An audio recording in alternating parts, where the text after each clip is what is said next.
केंद्र सरकार ने मनरेगा योजना में 125 दिन की रोजगार गारंटी का फैसला किया है, जिससे ग्रामीण क्षेत्रों के श्रमिकों को अतिरिक्त सहायता मिलेगी। उत्तर प्रदेश की राजनीति में केंद्रीय मंत्री पंकज चौधरी ने यूपी बीजेपी अध्यक्ष पद के लिए अपना नामांकन दाखिल किया है, जिसमें कई वरिष्ठ नेता उपस्थित रहे। मनरेगा योजना के तहत रोजगार गारंटी में बढ़ोतरी से ग्रामीण समुदाय में नवजीवन की किरण जग रही है, जहां श्रमिकों को नए अवसर मिले हैं। पंकज चौधरी के यूपी बीजेपी अध्यक्ष पद के नामांकन के साथ ही पार्टी में एक नई ऊर्जा दिखाई दे रही है, जिसमें समर्थकों का जोश देखने लायक है।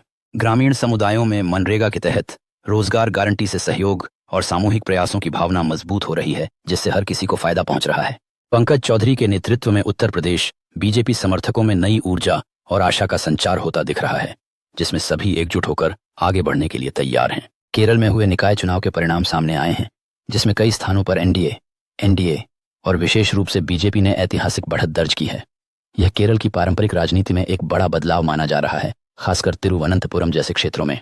जैसे ही नतीजे सामने आए, बीजेपी के नेता और समर्थक खुशी से झूम उठे, यह संकेत देते हुए कि वे राज्य में अपनी स्थिति को मजबूत कर रहे हैं। तिरुवनंतपुरम की गलियों में लोग चुनाव परिणामों पर चर्चा कर रहे थे, जहां परिवर्तन की लहर नजर आ रही थी। स्थानीय कैफे में लोग चुनाव परिणामों पर गर्मागर्म बहस कर रहे थे, जो दर्शाता है कि केरल की राजनीति में बदलाव के प्रति लोगों में उत्साह है। एक युवा महिला दीवार पर एक बड़ा भित्ति चित्र बना रही है, जिसमें चुनावों के बाद केरल के भविष्य के प्रति उसकी आशा दिख रही है। बीजेपी नेता पत्रकारों के समक्ष अपनी योजनाओं की घोषणा करते हुए केरल के विकास के लिए अपने दृष्टिकोण पर प्रकाश डाल रहे हैं। पार्क में बच्चे विभिन्न राजनीतिक दलों के झंडों के बीच खेलते हुए लोकतंत्र में अगली पीढ़ी की भागीदारी का प्रतीक बने हुए हैं।